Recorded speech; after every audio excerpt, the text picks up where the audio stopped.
Je vous invite à ouvrir vos Bibles ce matin dans le psaume 32. Le psaume 32. Et le sujet de ce psaume, c'est le péché et le pardon. Psaume 32. On raconte cette petite histoire un peu comique du monsieur qui n'allait pas souvent à l'église. Et puis, il était allé, mais il n'écoutait que moitié. Et un jour, un des frères fidèles de l'église le voit et il dit, alors, j'ai vu que tu étais à l'église l'autre jour, on ne te voit pas trop souvent. C'est vrai, j'ai beaucoup d'occupations, j'ai pas trop le temps. Mais est-ce que vous vous souvenez sur quoi le pasteur a prêché quand vous étiez venu? Et le gars dit, oui, oui, il a prêché sur l'estrade. Non, mais je veux dire, quel était le sujet? Non, je ne me souviens pas, mais comme je le connais assez bien, sans doute il a prêché contre le péché. Parce qu'on prêche toujours contre le péché dans les églises évangéliques. On ne prêche pas beaucoup sur le péché dans les églises évangéliques aujourd'hui. Quelqu'un dit, dans le temps, quand on prêchait contre le péché, les gens changeaient de vie. Aujourd'hui, si on prêche trop contre le péché, les gens changent d'église. C'est dommage, hein? Alors, le Seigneur ne veut pas que notre vie soit centrée autour du péché, ni même penser au péché.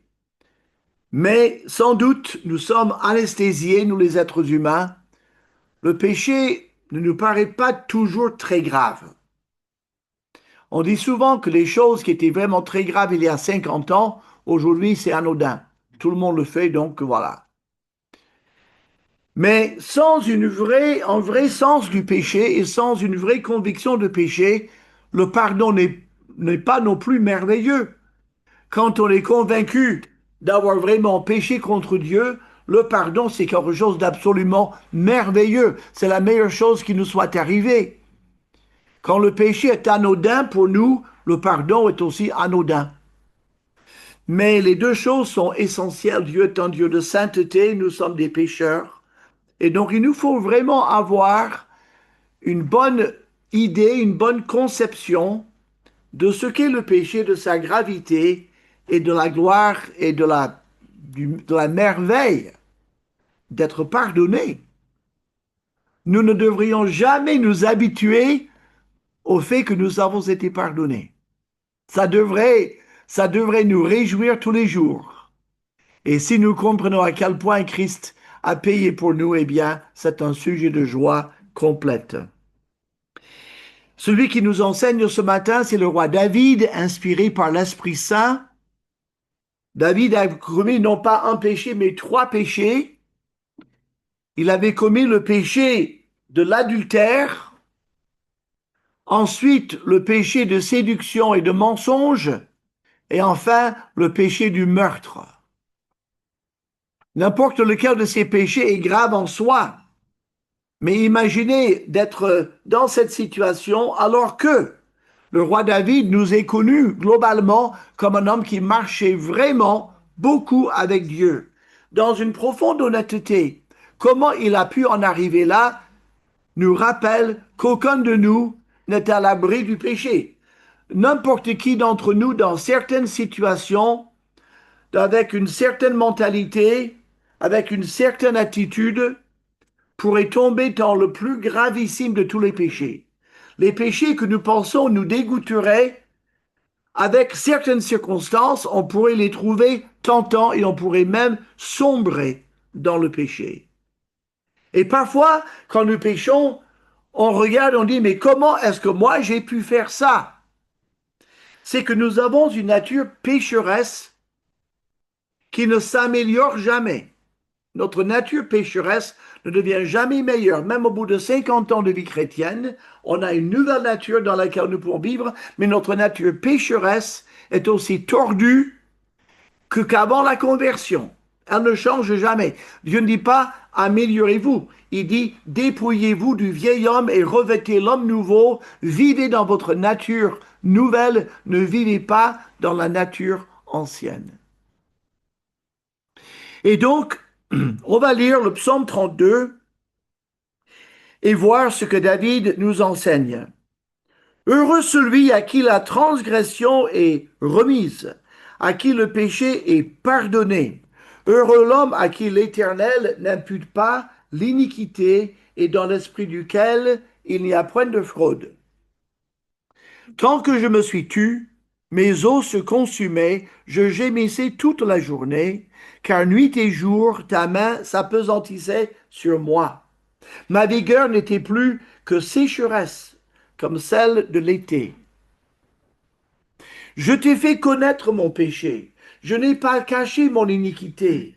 J'ai dit, j'avouerai mes transgressions à l'Éternel, et tu as effacé la peine de mon péché. Qu'ainsi tout homme pieux te prie au temps convenable. Si de grandes eaux débordent, elles ne l'atteindront nullement. Tu es en asile pour moi. Tu me garantis de la détresse. Tu m'entoures de chants de délivrance. Je t'instruirai et je te montrerai la voie que tu dois suivre. Je te conseillerai, j'aurai le regard sur toi. Ne soyez pas comme un cheval ou un mulet sans intelligence. On les bride avec un frein et un mors dont on les pare, afin qu'ils n'approchent point de toi. Beaucoup de douleurs sont la part du méchant, mais celui qui se confie en l'Éternel est environné de sa grâce. Juste, réjouissez-vous en l'Éternel et soyez dans l'allégresse. Poussez des cris de joie, vous tous qui êtes droits de cœur. Merveilleux psaume. Maintenant, voyons ce qu'est le péché et ce qu'est le pardon de Dieu. Premièrement, le pardon de Dieu est une question de légalité. Ça peut vous surprendre. Le premier élément dans le pardon, ce n'est pas une question de sentiment ou d'émotion. Dieu, il nous aime et il a compassion de nous. Mais ce n'est pas sur sa compassion qu'est basé son pardon. Sa compassion est la raison pour laquelle il a décidé d'inventer un moyen de nous pardonner. Mais la base du pardon, c'est une base légale, parce que Dieu est avant tout un juge. Et nous sommes des criminels. Et un juge ne peut pas dire à un criminel, écoutez, vous m'avez l'air d'une bonne tête, je pense que vous regrettez ce que vous faites, je vous laisse aller libre. Non. Il est obligé d'appliquer la loi. Dieu est obligé d'appliquer la loi qui est selon sa justice et sa sainteté. Dieu ne peut pas ne pas être saint. Il ne peut pas ne pas être juste. Il ne peut pas changer. Tous ces attributs sont infinis et tous ces attributs sont éternels et il ne peut en changer aucun. Il y a des choses que Dieu ne peut pas faire. Il ne peut pas appeler le bien mal et le mal bien. Il ne peut pas. Il lui est impossible. Il ne peut pas pardonner le péché simplement parce qu'il a compassion. Il est obligé d'agir selon sa justice et sa sainteté. Et donc, comment fait-il? Regardez bien dans le verset 2, il y a un verbe qui est la base de notre pardon. Heureux l'homme à qui l'Éternel n'impute pas l'iniquité. Imputer, ça veut dire calculer. Si vous faites, si vous voulez faire dans la comptabilité, vous avez une dépense, vous allez imputer cette somme au débit. Vous avez une recette, vous allez imputer cette somme aux recettes. Imputer, c'est mettre à une case, c'est le considérer comme étant là. Et donc, nous avons péché, nous sommes remplis d'iniquité, Dieu devrait nous juger, mais il a choisi de prendre notre iniquité et de ne pas le mettre sur notre compte. Il a pris notre iniquité et il l'a mis sur le compte de Jésus-Christ, qui lui n'a pas d'iniquité. Et Christ a payé pour notre péché. Et puis il a décidé de prendre la justice de Christ et de l'imputer sur notre compte. Romains chapitre 4, c'est le grand chapitre sur l'imputation. Et c'est sur la base de cette imputation que nous sommes pardonnés. Dieu prend la justice de Christ et nous l'impute. Dieu prend nos péchés et les impute à Jésus-Christ, son Fils, qui est mort pour nos péchés. Et donc, la transaction que Dieu fait, comme ça, ne signifie en rien que le péché est devenu moins grave. S'il décide de le prendre et de le mettre sur le compte de Jésus-Christ, ça ne veut pas dire que le péché est moins grave. Ça veut dire qu'il est très, très grave. Parce qu'il fallait le Fils de Dieu pour le payer. Nous ne pouvions pas le payer. Notre voisin ne pouvait pas le payer. Il fallait que Dieu, le Fils saint, 3 fois saint, paye pour nos péchés. Il n'y avait aucun autre moyen de nous les enlever. Donc, le fait que notre péché ne nous ait pas imputé montre au contraire qu'il est infiniment grave. Il fallait que le Fils de Dieu le prenne sur lui.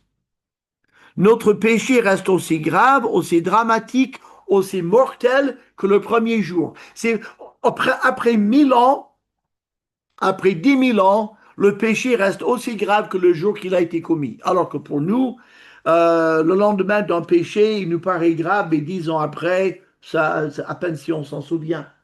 Mais le péché, c'est une faute morale. Et devant Dieu saint, tant que Dieu reste saint, le péché est très grave. Donc Christ l'a payé et Dieu nous impute sa justice. Donc, le fait que Dieu nous impute la justice de Christ et lui ait imputé notre péché, cela signifie que le pardon est instantané. Le pardon est instantané. La religion a inventé un peu le purgatoire. Et le purgatoire, c'est l'idée que si vous avez péché, vous allez les payer pendant plusieurs dizaines d'années. Les évêques de France, on leur a posé la question, qu'est-ce que vous pensez le temps de purgatoire pour un catholique français moyen? Leur réponse est intéressante. Ils pensent que le purgatoire pour un Français catholique moyen est d'environ 400 ans. C'est long, 400 ans. Mais vu la gravité de nos péchés, 400 ans est de loin pas suffisant. 400 millions d'années n'enlèveraient pas le péché. C'est pas comme une tache où plus vous frottez, moins il y en a. Non, ça reste entier. Mais comme c'est Christ et qu'il a payé infiniment, le pardon de Dieu est instantané. Il est toujours là, il est toujours à notre disposition, il est toujours juste et fidèle de nous pardonner. Il est sans question posée et il est gratuit, entièrement gratuit pour nous. Il a coûté la vie à Jésus-Christ, mais pour nous, ce pardon est gratuit. Il est garanti, il est instantané, il est parfait. Alors, comment avoir le pardon de nos péchés? Dans le verset 2, la deuxième partie, on voit il y a une attitude qui est obligatoire pour être pardonné. Si on n'a pas cette attitude, nous ne pouvons pas obtenir le pardon. Et cette attitude, c'est l'honnêteté. Nous le voyons ici dans le verset 2, et dans l'esprit duquel il n'y a point de fraude. La fraude, ça consiste à cacher quelque chose. On fait de la fraude fiscale, voilà. Il y a des gens qui fraudent, les fraudes au fisc, on fraude sur son impôt sur le revenu. Alors parfois, on fait une erreur. Vous avez su qu'il y a quelques années, le gouvernement français, Dieu merci, a institué le droit à l'erreur. On peut se tromper sans vouloir, on ne vous jette pas en prison pour ça. Mais frauder, c'est pas se tromper, c'est cacher volontairement quelque chose. C'est un délit, la fraude. Et devant Dieu, c'est très grave. Quand on veut cacher quelque chose, quand on ne veut pas être ouvert, on ne veut pas être franc, on n'est pas sincère, Dieu le voit. Surprise, surprise. Ah, je crois que là, j'ai fait la façade, Dieu n'a vu que du feu, comme on dit. Non, non. Il sait qu'on fraude. Il sait qu'on essaie de le tromper, mais il n'est pas dupe. J'aime bien cette image de l'enfant qui a volé un petit gâteau euh, dans la cuisine. Et sa maman dit, qu'est-ce que tu as derrière ton dos? Rien, maman. Montre-moi tes mains. Non, maman. Et puis l'enfant s'enfuit. Il s'enfuit dans le couloir mais il a oublié qu'il a le gâteau dans sa main derrière son dos et quand il s'en va, maman voit bien qu'il a le gâteau. Mais lui, il ne le voit pas, donc il pense que maman ne le voit pas, mais elle est derrière lui. Elle voit tout. C'est ridicule, n'est-ce pas? Et quand il a 5 ou 6 ans, il a vite compris que c'est pas comme ça qu'on va frauder. Mais nous, on est aussi bête qu'un enfant de bas âge qui va dire Seigneur, non, non, tout va bien. Et il voit très bien à travers notre façade que c'est faux. C'est être honnête avec Dieu. La fraude, c'est l'hypocrisie. C'est l'idée de se faire passer pour ce qu'on n'est pas. Alors, notre progression spirituelle,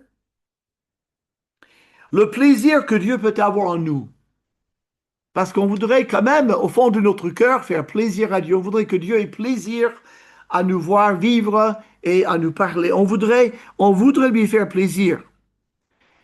Mais il y a beaucoup de gens qui pensent que je vais faire plaisir à Dieu en faisant des bonnes œuvres. C'est vrai que si j'ai un peu fraudé, je vais le remplacer par beaucoup de bonnes œuvres et Dieu va dire, bon, tout qu'on fait, c'est bon, ça va, je laisse passer la petite chose parce qu'il y a tellement de bonnes choses, c'est pas très grave. Mais c'est pas la mentalité de Dieu. Ça peut être notre mentalité à nous.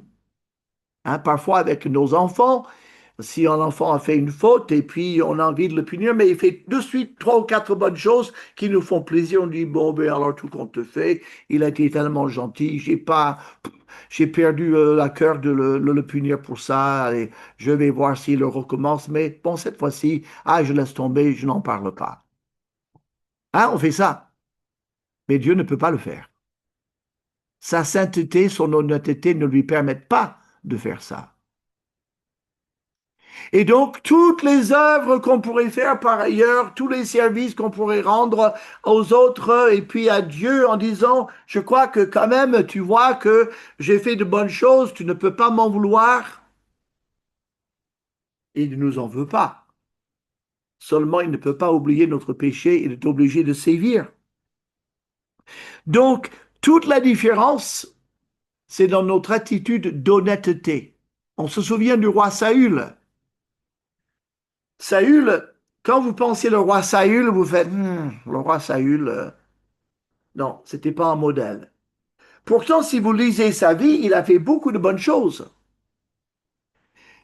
Et il avait un cœur de roi. Dieu lui a donné beaucoup de bénédictions. Et puis, même quand il a désobéi, il a presque obéi. Euh, dans plusieurs situations, Dieu lui a dit de faire 5 choses, il en a fait 4 et demi. Et Dieu lui a reproché de ne pas avoir fait la 5e, la demi-petite chose là. Par exemple, il avait tué tout un peuple à la demande de Dieu, mais il avait gardé vivant le roi et les meilleures brebis. Et Dieu a dit qu'il fallait tout détruire. Quand même, Seigneur, j'ai presque tout fait que tu m'as dit. Où est le problème là? Et Dieu dit non. Le fait que tu n'aies pas totalement obéi, ça te montre la rébellion. Et la rébellion, c'est comme la sorcellerie et comme la divination et comme l'occultisme. La rébellion, c'est comme l'occultisme. Et 3 fois, il a vraiment désobéi à Dieu. Et puis surtout, il disait à Samuel, n'en parle pas aux anciens, honore-moi en présence des anciens. Je veux maintenir ma façade. Donc, il savait qu'il avait péché, mais au lieu de le dire honnêtement, j'ai péché, pardonne-moi, il dit, bon, j'ai péché maintenant, aide-moi à maintenir la façade. C'est la fraude. Et Dieu l'a rejeté. David, il a fait beaucoup de bonnes choses aussi, mais il a fait pas mal de terribles choses, notamment ce triple crime, ce triple péché avec Bathsheba et tout ça. Et on pourrait dire, mais là, regarde ce qu'il a, là, c'est presque plus grave que ce qu'a fait Saül. Si Dieu a rejeté Saül, il devrait rejeter David 3 fois plus. Pourquoi ne l'a-t-il pas rejeté? À cause de cette honnêteté. David était sans fraude. Il était sincère. Et c'est cette honnêteté, cette transparence qui lui a permis d'obtenir le pardon. Dieu ne peut pas pardonner quand nous faisons de la fraude, quand nous sommes hypocrites. Il peut nous pardonner quand nous reconnaissons honnêtement et réellement et profondément notre péché. C'est comme ça qu'on obtient le pardon. Dans les versets 3 et 4, on a David qui raconte sa vie intérieure entre le moment où il a péché et le moment qu'il a confessé son péché. Il n'a pas confessé son péché tout de suite. Il a attendu un peu de temps. Il a attendu. On ne sait même pas ce qu'il aurait fait. Mais Dieu avait pitié de David et Dieu a envoyé Nathan, Nathan qui était un des prophètes de Dieu auprès du roi, un cher ami de David, un grand ami de David. Mais Dieu lui a envoyé pour dire à David, à travers une parabole, David, tu es le criminel. Tu es le criminel. David était accablé de conviction de péché, mais il n'était pas décidé encore à le confesser. Mais cet électrochoc de la part de Nathan, envoyé par l'Éternel, a fait craquer David, a fait avouer David, et c'est comme ça qu'il a écrit ce psaume. Et donc, on voit ce qui se passait à l'intérieur de lui. Peut-être il s'est poudré, il s'est bien... c'était un roi quand même, il s'assied sur son trône, avait l'air très digne, il ne laissait rien paraître, mais regardez comment ça se passait à l'intérieur. Tant que je me suis tu, mes os se consumaient, je gémissais toute la journée, car nuit et jour ta main s'apesantissait sur moi. Ma vigueur n'était plus que sécheresse comme celle de l'été. Tout récemment, on a un frère à Aubusson, un nouveau frère en Christ, qui pendant plusieurs semaines, après 10 ans loin du Seigneur, a été troublé, troublé, troublé, troublé, troublé. La main de Dieu s'apesantissait sur lui pendant plusieurs semaines. Et la dernière semaine, il n'en pouvait plus. Il pleurait tout le temps. Il était brisé. Et il a fini par venir au Seigneur et le recevoir comme sauveur. Il a dit, je ne m'en sortirai jamais sans Jésus. J'ai fait tout ce que j'ai pu. Je n'en sortirai jamais. Il faut absolument que Jésus vive en moi. Et ça, généralement, c'est de vraies conversions. Parce qu'elles sont précédées d'une vraie conviction de péché. La repentance de David vis-à-vis de Bathsheba était sincère, profonde et sincère, mais une partie, c'est parce que Dieu s'apesantissait lui sur lui. Cette conviction de péché est une affaire d'usure. Je pense que vous êtes comme moi. Vous vous souvenez dans votre vie passée des péchés que vous avez commis et vous avez pensé, c'est pas très grave, j'ai pas besoin de confesser, d'autres gens le font, je l'ai déjà fait plusieurs fois, le Seigneur le sait. J'ai dit, Seigneur, pardonne-moi si jamais j'ai fait un truc qui te plaît, voilà, c'est bon. Et puis, non, c'est pas bon, le Seigneur n'est pas heureux, le Seigneur n'est pas satisfait de notre petite confession là. Et le Saint-Esprit commence à nous travailler. On n'endort pas la nuit, on pleure sans savoir pourquoi, on est mal, les gens nous disent qu'est-ce que tu es fatigué, tu es très tiré, que se passe-t-il? Tout va bien, tout va bien. Non, non, j'ai mal nulle part, ça va bien. Mais à l'intérieur, ça travaille. Il faut savoir dire merci Seigneur parce que tu ne m'as pas abandonné. Et cette usure qui nous dessèche à l'intérieur, qui nous fatigue, qui nous use, qui nous écrase. C'est la grâce de Dieu pour nous faire voir la gravité de notre péché, pour qu'on vienne faire une vraie confession et qu'on obtienne un vrai pardon. Et quand on a le vrai pardon, quelle joie! David ne se sentit plus de joie quand il était pardonné. Donc, la conviction est une affaire d'usure. La confession, dans les versets 5 et 6, il confesse. Je t'ai fait connaître mon péché, je n'ai pas caché mon iniquité. J'ai dit, J'avouerai mes transgressions à l'Éternel et tu as effacé la peine de mon péché. C'est une affaire orale. Il faut le dire. Il faut le dire. Il faut le dire à Dieu d'abord. C'est contre lui qu'on a péché avant tout. Et puis, si on a péché contre quelqu'un, il faut savoir aller le lui dire. Et pas ce genre de formule parfois que l'on emprunte, c'est, écoute, voilà, j'avais un truc à te dire, là, si jamais je t'ai fait du mal, je te demande pardon. Si jamais je t'ai fait du mal, arrête.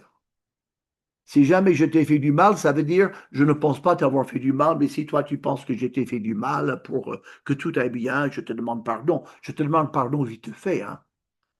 Je ne suis pas convaincu vraiment qu'il faut te demander pardon, mais si ça peut te faire plaisir, je viens te demander pardon. Ça, c'est pas une confession.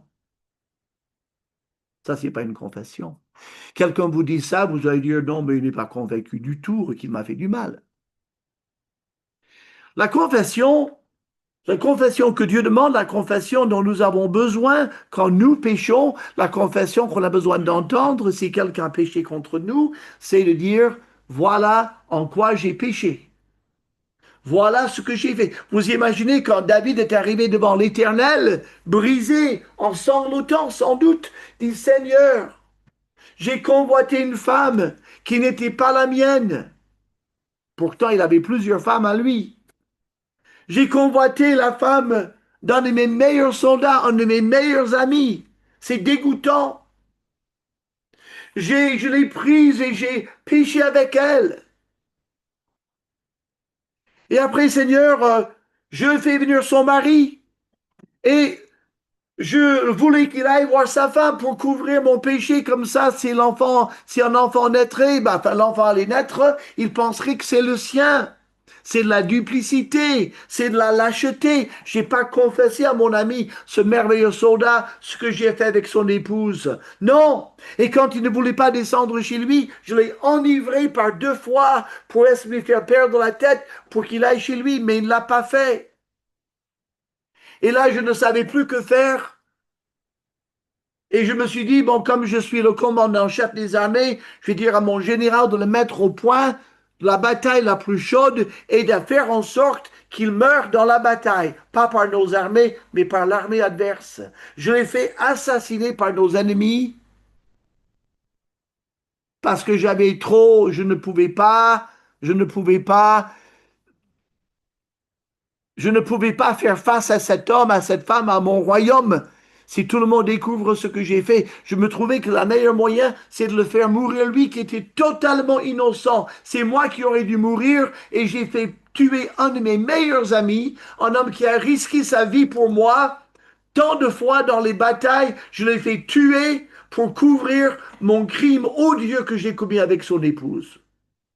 C'était d'un dégoûtant au-delà. Bien sûr, nous on dit, mais on est horrifié par une telle chose. Oui, mais voilà ce que David a dit à Dieu. Et peut-être plus encore, j'ai avoué ma transgression, je t'ai fait connaître mon péché.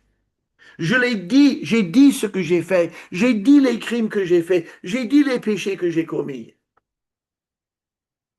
Parfois, on est là, oui, bon, mais Seigneur, tu sais ce que j'ai fait, je ne vais pas entrer dans les détails parce que franchement, et alors? Si on l'a fait, on trompe qui? Si on l'a fait, faut bien le dire. Faut bien le dire. Et surtout, sans se donner des excuses. Mais on peut imaginer un David s'il n'était pas dans la repentance. Seigneur, tu sais, je prenais l'air sur ma terrasse et cette bonne femme, je ne sais pas pourquoi elle se baignait sur la terrasse de sa maison. Ça ne se fait pas. Moi, je ne pouvais pas enlever mes yeux. C'est pas de ma faute, c'est de la sienne. Elle m'a trop, voilà, elle m'a trop tapé dans l'œil. Je ne pouvais rien faire d'autre. Ben là, oui, ben comme j'étais comme ça, ben je l'ai fait venir. Bon, elle n'avait pas besoin de venir. Elle aurait pu refuser. Pourquoi elle n'a pas refusé? Ah, c'est un peu de sa faute quand même. Et puis son mari, pourquoi il n'est pas allé voir sa femme quand il est revenu en permission? Mais c'est quoi ça? Je lui ai dit d'y aller, il n'a pas voulu obéir. C'est pas de ma faute, c'est de la sienne. Tu vois que... Non, hein, c'est bon, hein. David avait commis son péché. Si Bathsheba a commis du péché, elle devait le confesser aussi. Mais on n'a pas à confesser les péchés des autres, on n'a pas besoin de confesser nos propres péchés, et on n'a pas à se faire des excuses et blâmer les autres, comme a fait notre premier père Adam. Hein? Adam, où es-tu? Ben, j'avais honte quand j'étais nu. Qui t'a appris que tu étais nu? Eh ben, on a mangé de l'arbre. Oui, mais ta femme que tu m'as donnée m'a donné ce fruit. C'est pas de ma faute, c'est de sa sienne. Et en fait, c'est de ta faute, Seigneur, parce que tu n'aurais pas pu me donner, tu n'aurais pas dû me donner cette femme. Qu'est-ce qu'on évite pour blâmer les autres? David, je te fais connaître mon péché, je te fais connaître ma transgression. C'est une affaire orale, il faut le dire à haute voix, il faut le dire à Dieu. Il faut dire qu'on le regrette vraiment. Il ne cache pas, il fait connaître, il avoue. Et regardez, verset 5, et tu as effacé la peine de mon péché.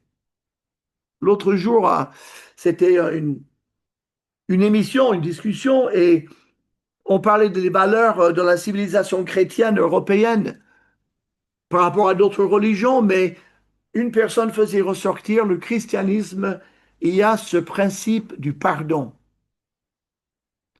Et ça, c'est spécifiquement chrétien. L'idée du pardon. Un Dieu qui pardonne. Les chrétiens qui se pardonnent. Dans le bouddhisme, le pardon n'est pas là. Vous avez plusieurs vies pour apprendre de vos erreurs. Si vous faites des choses, ce sont des erreurs, vous n'êtes pas devenu assez sage et sur plusieurs réincarnations, vous allez payer vos erreurs ou vous allez bénéficier de vos bons choix jusqu'à ce que vous arriviez à la perfection. Mais il n'y a pas question de... D'ailleurs, dans le bouddhisme, dans les religions orientales, il n'y a pas de Dieu. Il n'y a pas un être personnel qu'on appelle Dieu. C'est le cosmos. Et donc, il n'y a pas une entité à qui on peut demander pardon. Donc, on est condamné à commettre des erreurs et puis à se réincarner jusqu'à ce qu'on n'en commette plus. Et dans d'autres religions, même monothéistes, il n'y a pas de pardon. Allah n'est pas un Dieu de pardon. C'est un Dieu qui décide souverainement qui ira au ciel et qui n'ira pas au ciel. À la dernière minute, il décide et chacun va où Allah décide. Mais il n'y a aucun moyen de confesser son péché et d'obtenir du pardon. Ce qu'on peut faire dans l'islam, c'est faire des bonnes œuvres, obéir et être soumis à Allah et espérer qu'il nous acceptera à la fin. Et donc tout ce concept de péché, de confession et surtout de pardon de la part de Dieu est uniquement, c'est unique au christianisme. Et combien c'est merveilleux et rafraîchissant de dire, j'ai péché, mais je peux être pardonné. Et Dieu, qui est un Dieu de grâce, de sainteté, mais de pardon, il peut me pardonner. Et comme dit David, et tu as effacé la peine de mon péché. David, Dieu n'a pas jugé David pour son péché. David a eu des conséquences de son péché dans sa vie de famille. Mais ce n'était pas la punition de Dieu. Dieu n'a pas dit, je te pardonne, mais je vais te punir quand même. Il ne l'a pas puni. C'est un peu comme si vous livriez à l'alcool ou bien à la nicotine pendant 40 ans, et puis le Seigneur vous amène à la repentance, au salut, à la délivrance. Ça ne va pas effacer les mauvais effets sur votre corps. Mais Dieu pardonne ce mépris du corps qu'on a pu manifester pendant des années et vivre en indépendance. Lui, il pardonne et il ne nous punit pas pour nos mauvaises habitudes. On peut avoir des conséquences, mais ce n'est pas une punition, ce n'est pas la peine de notre péché. Ce n'est pas le juge qui exerce une peine, c'est simplement des conséquences de mauvaises habitudes. Mais le pardon, il est là. Et la restauration, il est là. Après le pardon, après le pardon, c'est pas fini. Ah, on ne peut pas dire Seigneur, je le confesse et tout, et pardonne-moi. Et ça, je suis pardonné maintenant, je vais m'en vivre comme je veux. Ça y est, je me sens bien, je reprends ma vie comme avant. Non. Non, après le pardon, Dieu dit, mais attends, je veux une relation personnelle avec toi. Écoute ce que j'ai à te dire. Voilà ce que David dit. Il dit, verset 6, alors là, il est pardonné, maintenant il commence à nous instruire. Il commence à nous enseigner comment marcher avec Dieu.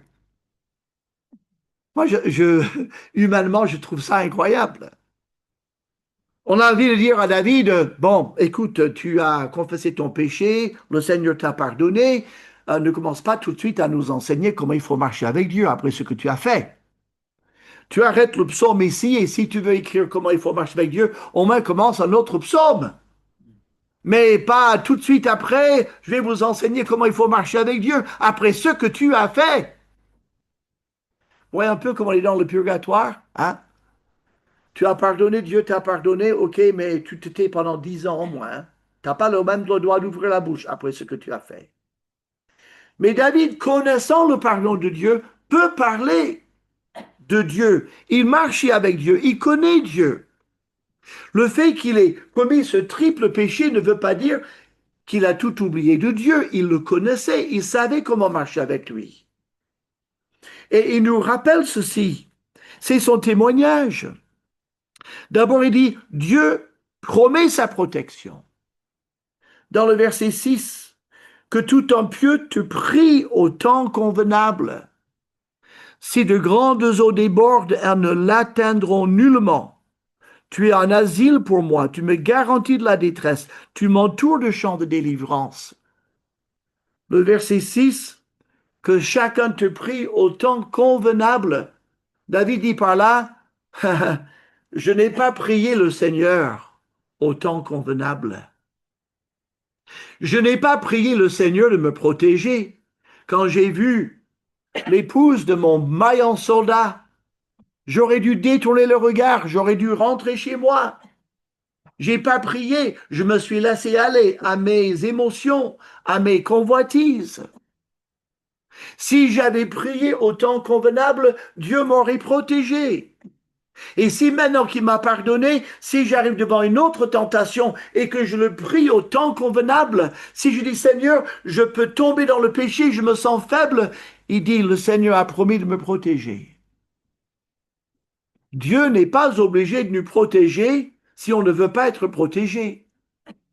Il, il nous laisse libres. C'est incroyable, il nous laisse libres de vivre pour lui ou de pécher. C'est nous qui choisissons. Mais si nous décidons de le prier et de demander son aide, il promet de nous protéger du péché et du danger. Et voyez, Dieu est un refuge pour moi. C'est un refuge pour mon âme. Je peux aller en lui. Je peux me protéger en lui. Il promet sa protection. Mais non seulement ça, Dieu nous propose une direction. Il veut nous diriger. Ça, c'est dans le verset 8 et 9. Je t'instruirai, je te montrerai la voie que tu dois suivre, je te conseillerai, j'aurai le regard sur toi. Oh, c'est beau ce verset. Je vais t'accompagner, je vais te diriger. C'est mieux que le GPS. Ça. Quand vous ne savez pas où vous allez, vous êtes content d'avoir un GPS. Il y a une voix qui vous dit, dans 1,4 km, tournez à droite, puis tournez à droite, vous connaissez. Ah, je sais où, j'ai pas besoin de chercher sur une carte, on me dit où je dois aller. Dieu dit, je veux t'accompagner, je veux te dire la direction à prendre. S'il y a un tournant, s'il y a un virage, je t'indique. S'il y a un danger sur la route, je t'indique. Je vais t'accompagner. Alors ça, c'est magnifique. Le verset 9, on n'aime pas trop parce que on dirait que le Seigneur nous reprend un peu. C'est pas très valorisant pour notre image de nous-mêmes. Mais c'est très important. Le verset 9. Et le Seigneur le dit gentiment, hein, mais il le dit comme quelqu'un qui nous connaît. Ne soyez pas comme un cheval ou un mulet sans intelligence. On les bride avec un frein et un mort. Tu dis, il y a des chrétiens, il y a mes enfants qui agissent comme des bêtes. Le Seigneur dit, je voudrais les diriger, je voudrais leur parler à l'oreille. Va par ici, va par là. Et ils m'obéissent. Ça marche très bien. Mais il y en a quelques-uns, je dois prendre des rênes et puis, allez, avance. Et bon, le croyant, oui, il avance. Et le Seigneur, non, par là, ici. Bon, ça fait mal, mais va là où je te dis. C'est pénible une vie chrétienne comme ça. Il y a des chrétiens qui vivent comme ça. Ah, le Seigneur, il m'a donné un coup, il m'a montré, non, il faut que j'aille par là. Et après, dans l'autre coup, c'est dur, le Seigneur, il est dur. Oui, mais toi, est-ce que tu l'écoutes? Ah, moi, je fais comme je veux. Comme disait notre frère, je veux tout organiser, il faut que tout soit dans mon calendrier. Dieu a vite fait de changer notre calendrier. Hein? Et c'est important d'avoir appris cette leçon quand on est jeune. Qui est le patron ici? Sur notre boîte de lait, on a à la maison. C'est qui le patron? Alors bien sûr, c'est les consommateurs. Hein. C'est qui le patron? C'est Dieu. Il dit, moi, je voudrais vous conduire en vous parlant à l'oreille, mais pour ça, il faut être attentif. Si tu veux être attentif, ça se passera bien. Mais si tu en fais à ta tête, ça va être dur. Mais si tu me demandes de te diriger, je te dirigerai. Mais c'est toi qui décides comment ça va être. Est-ce que tu es à mon écoute? Voilà, le Seigneur le dit à chacun d'entre nous. Je t'ai pardonné, la communion est restaurée, mais est-ce que tu es à mon écoute? Est-ce que tu veux marcher avec moi? Il est évident que David, pendant un petit moment dans sa vie, n'était pas à l'écoute de Dieu. Et ça, c'est la raison pour laquelle il a sombré dans ces terribles crimes. Et le Seigneur lui rappelle, même dans ce psaume, si tu m'avais écouté, si tu étais resté attentif comme tu es la plupart du temps, David, tu n'aurais jamais sombré dans ces terribles péchés. Donc, il propose une direction. Dieu nous donne une direction. Il a un plan pour notre vie. Le péché, c'est des voies d'errance qui on perd du temps, on perd de la santé parfois, on perd des années. Et le Seigneur dit, pourquoi tu t'en vas comme ça? Tu aurais pu rester sur la route.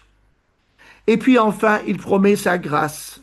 Parce qu'il dit verset 10, et je pense que David parle d'expérience. Beaucoup de douleurs sont la part du méchant, mais celui qui se confie en l'Éternel est environné de sa grâce. David, il regoute à la grâce qu'il avait perdue pendant temps. Il regoute à cette grâce, il regoute à ce pardon. Il entend de nouveau la voix de Dieu qu'il n'entendait plus depuis quelque temps. Et il dit, je sais que je suis à ma place. Dieu est de nouveau avec moi. Je suis de nouveau en règle avec lui. J'aimerais que ça reste comme ça. À mes amis, aucun péché ne vaut la peine d'être gardé pour soi. Aucun péché ne vaut la peine de ne pas être confessé et abandonné. La joie de Dieu, la puissance de Dieu, les promesses qui découlent du pardon sont infiniment meilleures que la jouissance du péché. Quand on est enfant de Dieu, il y a une seule voie vraiment possible, c'est l'obéissance. Notre Dieu et Père, merci pour ces instants, merci pour le témoignage du roi David. Oh, combien il nous est utile aujourd'hui, car si nous avons péché et nous savons ce que c'est que le pardon, nous espérons ne plus pécher, mais tu connais notre vie, tu connais notre cœur et notre âme. Nous te prions de nous aider quand nous péchons à revenir rapidement à obtenir le pardon. Aide-nous à ne pas perdre de temps. Aide-nous à être vivre avec toi, à écouter ta voix, à être environné de ta grâce. En Jésus-Christ. Amen.